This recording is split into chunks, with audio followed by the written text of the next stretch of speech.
The most exposure I've had to this movie is I see people on Snapchat saying, about to go see Venom, and then like an hour later, it's, that was a mistake. Hi, I'm Oliver the Ricketts. I'm Jeremy Kessler. I'm Alex Rabinowitz. I'm Brittany, and I'm hiding back here behind Jeremy's hair. So we're about to go see Venom. We've already said a lot about this movie, which Yeah. you can see in our trailer review, which I'll leave in the somewhere. I wanted to be the one to say that. Okay, say it, No, it's Jeremy. okay, you No, already said god it. damn it. What fucking the say fuck? it. It's been about a month since we made that video, too. Yeah. So we'll see. I have more thoughts since then. Right. They're gonna Yeah. give me a I fucking know. spoon for my chili. Me and Jeremy are going to talk first, then we're going to switch, and you guys are going to sit in the front, and you guys will talk, and then we'll go in. Okay. Obviously, I'm excited on the basis of that it's Spider-Man related, but also I'm really upset that this exists. Same. I agree. This shouldn't be happening, and I think that this movie is going to be terrible. But the more that's come out about this movie since it's been out, The worse makes it looks. the worse it looks. It makes it look like it's going to be a real treat to go see. So I'm actually very excited in that respect. Here's the thing. This is so descriptive of what Sony thinks they should be doing with Spider-Man and what they were doing with Amazing Spider-Man.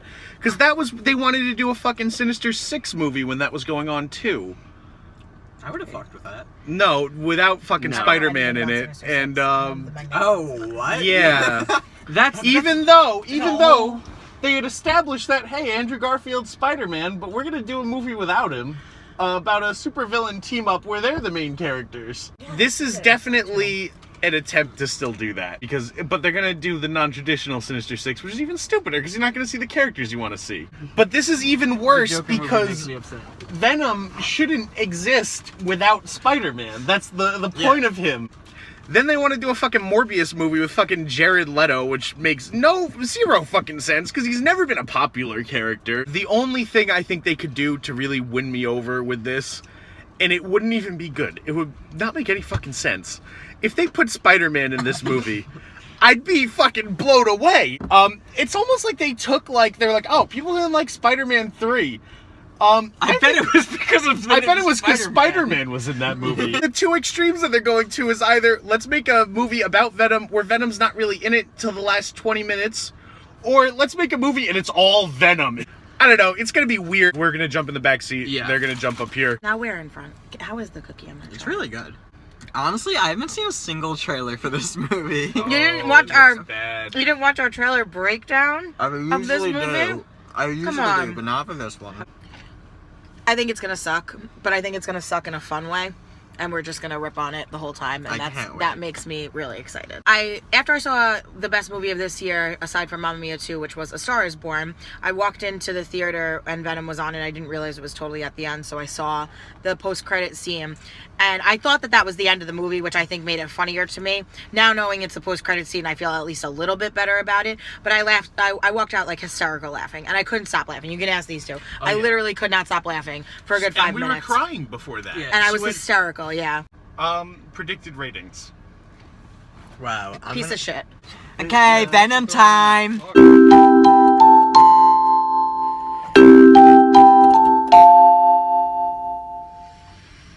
Hello.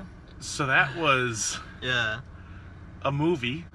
I'd like to say I was surprised, but it was about what I was expecting from it. This fucking movie doesn't know what it wants to be. Spider-Man is nowhere to fucking be seen. We knew that. Tom Hardy doesn't know what fucking movie he's making. The script isn't quite sure if it wants to focus on it being a sci-fi drama or if it's a buddy cop movie.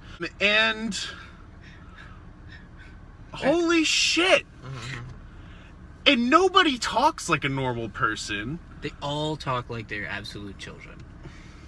Especially Venom. Especially Venom. He's got this, I don't know, thing kind of going on. He's like, well, Eddie, we gotta go rob the bank. You wanna kill the spider?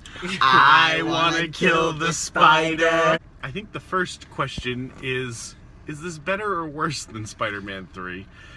I'm gonna park it at a solid worse. Way Same. worse. Same. I'm gonna put it at worse. I get a lot more enjoyment out of watching Spider-Man 3 than I did out of watching this movie. Well, that's the thing. Like, there's no problem with the movie being bad as long as there's something about it that you can enjoy. But when a movie is just bad and you're not really enjoying any of it, then it's just not worth it. Not even worth your time. I'm gonna surprise y'all and say I liked this better than Spider-Man 3. Nobody's surprised that you think that. I don't know. Venom himself was kind of fun to watch. I agree with that, actually. I think the only part of this movie that worked was that there's this weird charm between Tom Hardy and Venom. Yeah. And it doesn't feel like it goes there, and it feels like it goes way over the top. And yet, for some reason, that's the only part that is, like, tolerable. There's this one point where this Venom type creature is supposed to be talking to what's his name, Ahmed from Riz Ahmed. Riz Ahmed, and it's clear that, you know, he's not actually talking anything, so he's just like staring off into space, but like the thing he's supposed to be talking to is supposed to be like talking to him from right here, but he's just like, yes, I understand. Acting wise, everybody's bad, so, you know, the amount of shit that Tom Hardy is getting for this, he's definitely the worst one in the movie. I don't think that's true. I think Michelle Williams is the worst one in the movie. I think her acting was absolutely terrible. And she's like an Academy Award either winner or nominated person. And for you to have even anything up in that echelon of acting, for you to put on the shitty performance that she put on in this movie, it's just, she should be ashamed of herself. Eddie Brock's accent was all over the place. Yeah. Like, in the trailers it sounded ridiculous, but like it wasn't that bad at times. At times it was even worse than that. Well, and he can't say normal words. Like, things that... His girlfriend's name is Anne. And for some reason, he can't pronounce that. I think at one point he just goes like, That's done with you? He honestly reminded me, and we said this in our trailer breakdown, he reminded me of fucking Ronnie from the Jersey Shore. That's what I said. I said this is this is San Francisco Shore. he just didn't belong in that movie. It just, as a character, the way he acted the whole time, just... he belonged in a different movie. But he's not a good person because he watches the store that he's in get robbed and decides to do absolutely nothing. Well, that doesn't make him a bad person. That makes him someone who doesn't want to get shot in the face. I think if you're going to be a superhero, that's the type of thing that you would do, is you would try to... But that's the exact thing. He's a fucking supervillain. It's also hard to root for Eddie because the entire time... What's his name? Tom Hardy? Yeah. Regardless, Tom Hardy has this attitude towards him the entire time that's like, he essentially treats every other character as if he started talking to them by saying, hey, don't worry about it, champ. And that's the attitude he has. Alex, I'm just curious why you have your seatbelt on. That's such a good question. I was reading a little bit online before we got here, which is usually what I do. And it's funny because, like, I know a lot of people dislike it, but, like, a lot of people online also really like it. Yeah. I don't understand how people are liking this movie. I was literally sitting there bored. The graphics were terrible. The action scenes that, like, were supposed to be their big, like, I guess, sequences, I was just bored. They were long and, like, drawn out. At the end, when Venom and Riot are both fighting, it's like you can't even tell who is who. Yeah. It's just like a it's blob, a mess. and you know. And I get that, like, that's part of, like, I guess their fight is because they're similar and, like, and they keep, like, kind of, like, going into each other. But, like, regardless, you should be able to have some sort of discernible quality between Venom and Riot, and you just didn't get that. It just looked like a big, like, gray blur. I mean, the whole fight scene is a mess because there's not even really established rules on what these characters can do. And it's so dark, and everything is moving so much in ways that you just can't understand. You can't tell what's going on, and I don't know. If I'm sitting here literally trying to understand what's happening in your fight, and this is supposed to be, like, the action sequence of the movie, the fight, it's probably not great. Did they explain why Venom couldn't do all the things that Riot could do? One line, he's got shit you can't even imagine. Yeah. And Which that is just explains a it. bunch of knives. Okay, said, but how did they describe Venom? That he's a loser. I'm a loser, Venom Which said. His I'm a loser. arc through the movie is Is there or sudden. not? But he goes from being like, yeah, I'm just gonna eat people, to, you know what, I like you, let's save the planet. When we're talking about that there's no established rules on what they can do, so much of that is because they're not married to the idea that he has spider powers yet. So it's like, yeah, he can climb walls and shit, and like he does his goo kind of like webs. But like, he's Venom. Like, he even looks like Spider-Man. That's the other thing is like everybody's talking about how good Venom looks.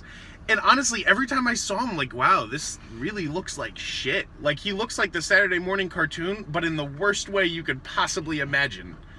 And it just doesn't fit with how the rest of the movie is shot.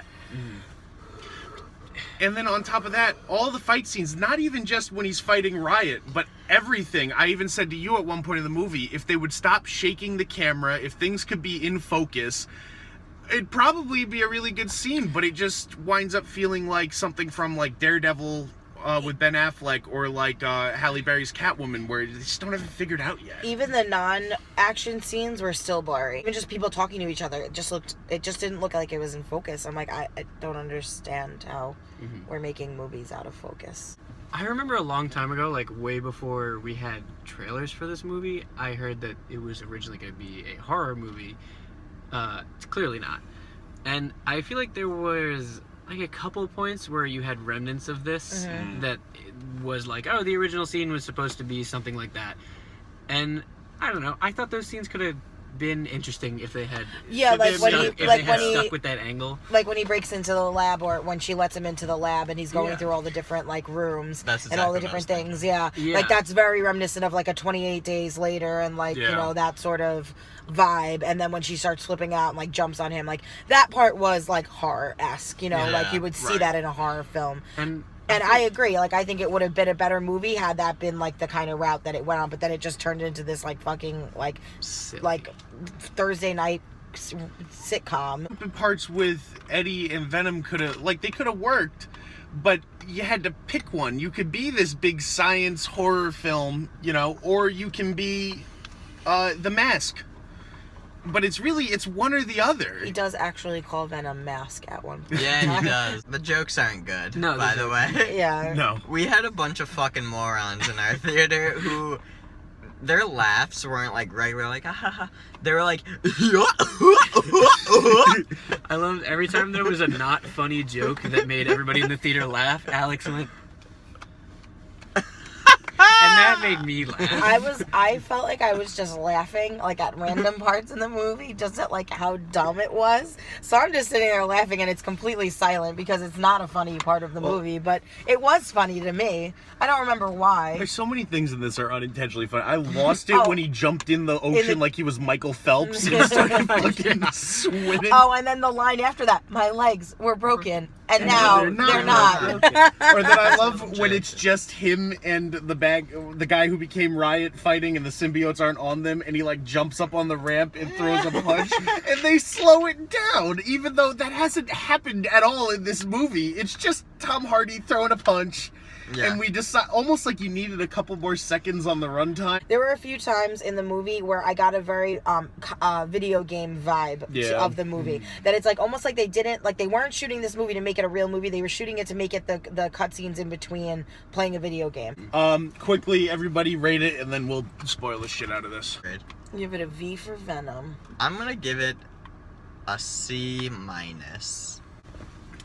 don't know. I thought it was a fine experience. I would maybe watch it again because I did actually enjoy watching Venom and Tom Hardy interact with each other. Yeah, their dicks did touch, and that's why I would recommend this movie. I am gonna give it a D. I was borderline C-, but I can't even. I've given other movies I've enjoyed more a C-. So, just in terms of like, it was absolutely ridiculous. I laughed for the wrong reasons while I was watching it. I was bored. I have no intentions of watching it again.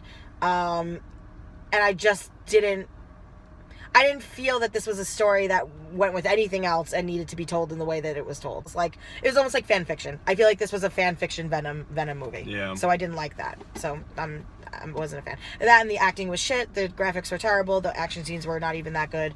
and the comedy didn't land with me. Funny parts were them just being horrible. I think I'm also gonna give this movie a D. As a movie, I'm gonna give this movie a D because it fails in so many ways that's not redeemable. As an experience, though, I'll up that to a C because there are some good moments in there to enjoy out of the movie, but for the wrong reasons. And it's a good one-time experience to have seen and laughed at. I'm gonna give this movie an F-. Oh wow. It makes me so sad that we had Amazing Spider-Man and it happened and it was terrible and it's over now. And then this movie happens and the credits roll and I see all the same fucking usual suspects from the Sony emails. We got Amy Pascal, Avi Arad, all these people who just don't understand this character and who really are just reading words going, yes, people like that, put that in movie. We can't decide on what we want to do, and it's fucking disgraceful, honestly, that you call yourself a fucking movie studio. And you know that somewhere there in a Hollywood office, they have a big binder of Spider-Man villains that are going to be connected to this movie with Tom Hardy being their Robert Downey Jr. Oh, Jesus And Christ. this is what it is. Spoilers? Yeah. Spoilers. Their dicks touched. Venom and Tom Hardy actually kiss in this movie. They touch dicks. I heard about it beforehand. Kind of disappointed at what it turned out to be, but they made out in this movie. Oh, so many things. Can we? From the beginning. Okay. That spaceship crash is one of the only Spider-Man related Easter eggs in the movie that doesn't have to do with Venom. You pointed it out to me. I didn't actually see the scene. I walked in 2 minutes late. But apparently the astronaut, his last name is Jameson. It's John Jameson. John Jameson. Yeah. Who is J. Yeah. Jonah Jameson's astronaut son. The first ever issue of Spider-Man. Spider-Man saves his rocket from crashing. So that's who they're talking about. I don't know why they decided to kill him. Or does this even have them in the movie. Right. Just for fun.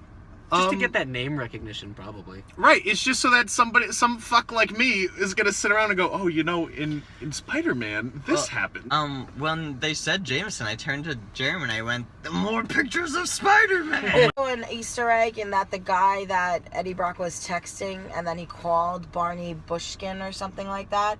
He's the head editor of the Daily Globe, who is Jay Jonah's rival. If I read that all correctly. I don't care. So there was that thing. Well, that's I guess the parallel is Right. he's working for that guy, and then Spider-Man would have been working for J. Jonah Jameson. I'm a and Bugle boy all the way through. Right. Cameo. Stanley yeah, go ahead, cameo. go. Stanley cameo. It was so dumb. Yeah. Stanley plays Stanley. Not even just some old guy. It's Stan Lee because he looks at Eddie. This is in the epilogue of the movie. He looks at Eddie and he goes, "Don't lose her, neither of you," as if to imply him and Venom. What the How does he know fuck? that? Yeah. How does he know that? That's about the same as what they did in Spider-Man 3. Because in Spider-Man 3, he walks up to Spider-Man when he's upset that oh, I don't really know who killed Uncle Ben, and what does it really matter? And Stanley walks up to him and goes, one person really can make a difference, Peter. Enough said. It's who the fuck are you? Where did this come from? I almost wish I had the foghorn on my phone right now. I was just we hit you with the bang bang bang bang bang. One person can make a difference. Bang bang bang bang bang. I feel like Stanley cameos in general are just lacking, and the They're just studio fan service at this The studio point. is just let's stop the movie for a second so that we can show everybody that Stan Lee is in here too. And Sony's worse at it than Yeah, Marvel yeah. is. Every single one calls attention to it being Stan Lee. At least Marvel's figured out how to do it in passing, or it's part of the plot. You mentioned so the Stan Lee cameos in the epilogue of the movie. This epilogue is so long, and a surprising amount of scenes from the trailer are in this epilogue. Yeah. Which again reminds me of the fucking Amazing Spider-Man. That whole conversation he had with himself about good people versus bad people, that's in the trailer, that was in the epilogue. Yep. The whole scene where he has about the turd in the wind, that's in the trailer, that's in the epilogue. It's why are you we putting... can do whatever we want. Right, we It's can the do last whatever... line of the movie. Right. So it's why are we putting these things that should be like big reveals at the end, or like Right. big, like, you know, moments in the movie, because they're at the end, obviously. Why are we putting them in the trailers? It's like, what am I supposed to be looking forward to then? If I know everything and I've seen everything, what is there to look forward to? Because if you're gonna give it all to me in the trailers, and the trailers are gonna be fucking as terrible as the movie is, why even bother seeing the movie at that point? You know what I mean? It's also fucking stupid because it's like, all right, we have to make a plot, but then when the plot's over, we have like 5 to 10 minutes to do whatever we want. Right. Play And with we'll- it. Yeah, we'll play with it and then Just put get that fucking weird shit with it, yeah. in the I feel like trailer. It wasn't Yep. even shot at the same time as the movie. It took so long to get to Venom happening. I was just gonna say that there's It kept cutting between Tom Hardy just like not Doing being that anything. interesting to the lab, which is like you can cut between your hero and the villain, but when the hero is so dependent on something that the villain is going to do, you feel like you're not watching anything interesting. because after one scene of, oh wow, I'm Eddie Brock and my life sucks, you get it, and you don't need an hour to have that driven home to you. Yeah, I mean, you definitely didn't need to watch him make tater tots at his house. So Tom Hardy, did anyone believe that Tom Hardy was like a beloved reporter? No, because No, they he made didn't. him act like fucking Ronnie. Yeah, exactly. One bad interview and everyone in his life turns on him. Well, and I said that to you. If he's they make a point to say he's the guy. He's the most famous news Yeah. reporter in the world. So you're saying he does one controversial interview, which is what fucking news interviewers do.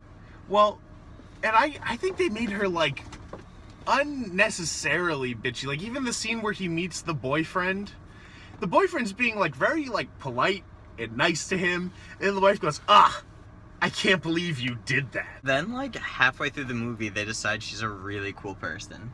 Venom decides that she's a Oh, cool yeah. person out of the blue. I I like like- that she tells him to get in the car, and he goes, I like her. I said to Oliver, I was like, what is there to like? She said, get in the car. There's so many things that need explanation that they might explain with a throwaway line, which is sometimes okay, but not when it's thrown away by Venom, who you can't understand most of the time. Right. They make Venom out to be this very articulate, like, otherworldly being at times, where, like, he's having, at the end, he has this whole monologue about a turd in the wind. Obviously, we got that from the trailer and whatnot. But then there's, like, all those other times where he's just like, hungry! Food! Hungry! It's like, and then he's speaking like a caveman, like he can't form sentences. So Right. either are you articulate and have an understanding of the English language, or do you talk like a caveman because you don't know how to say anything else and you know just to express, I'm hungry, I need to eat something. Cringe moments. The guy at the front desk is like, hey, you can't park your bike there. And Tom Hardy's like, how's your daughter doing? MIT? And he's like, yeah, she got into school. You can't park that there. And then he's like, nothing's impossible. And then he walks away, and the guard is happy to have that interaction. He's smiling. You got me. He's smiling at him walking away like, that rascal. My most cringeworthy moment was when the first test subject that gets the symbiote put into him is conveniently named Isaac. And then he's able to then quote this entire Bible verse About sacrificing about Isaac and Right. Abraham and sacrificing Isaac. So it's like, is his name actually Isaac? Are they just calling him Isaac? Was it conveniently placed there that his name is Isaac? Yeah. Or did he just have this whole He- thing planned out? Yeah. And he was going to make Picked this... him a guy named Isaac so he could say the Bible verse. Like, what happened if it was like John? We're just, Right. just gonna be like, Even John's a big biblical name. yeah. What happens if your name was fucking like Spencer or something like that? Like, Mr. Spence. yeah. Can I call you Isaac? Yeah. Can I call- I'm just going to call you Isaac. Anyway. Your name is Isaac. You know the significance of that name? His girlfriend is now dating a doctor, and the doctor is like unreasonably a nice guy. You know, this Yeah. guy's like pinching your face and like trying to fuck your girl and like, you know, trying to eat you. So nice. And then this guy is so nice to him for no reason. But I love the restaurant calls up the cops to go, hey, this guy's in my lobster tank. Get him out of here, please. And the There's cops a man come in our lobster Right. tank. The cops come to take him out of the lobster tank, and then Mr. Doctor Dr. Don walks over and goes, this guy's my patient. And then they go, so he belongs in the lobster tank then. Highlight of this film, which is a stellar performance from Woody Harrelson. So Tom Hardy, at the end of the movie, is on a bike and he's been called to interview someone, which they foreshadow in the movie. They go, "Oh, I got a big interview with someone. You'll have to find out who it is, like everyone else." And it's Woody Harrelson. He's looking like the fucking Wendy's logo. Looking like with his fucking He's Carrot written on the Top, like wall, you said. "Welcome Annie. Eddie Brock." in his blood. own blood? Yeah, it was like his his or finger. someone else's. I It don't was know. his blood. It was his finger. I don't know why they felt the need to give him the wig, other than that when they open the door they can say, "Hey, Red," and then people can go, "Ah, Carnage is red." Yeah, it made no sense.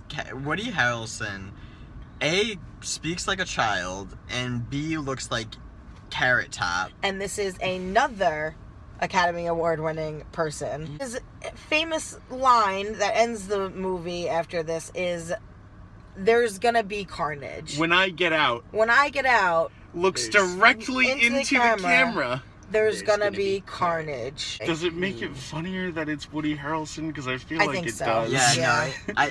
no, I saw the wig at first, and I was like, that's kind of silly. And then he lifts his head, and it's Woody Harrelson in this goofy With ass his goofy wig. fucking face too, like Yeah. that whole.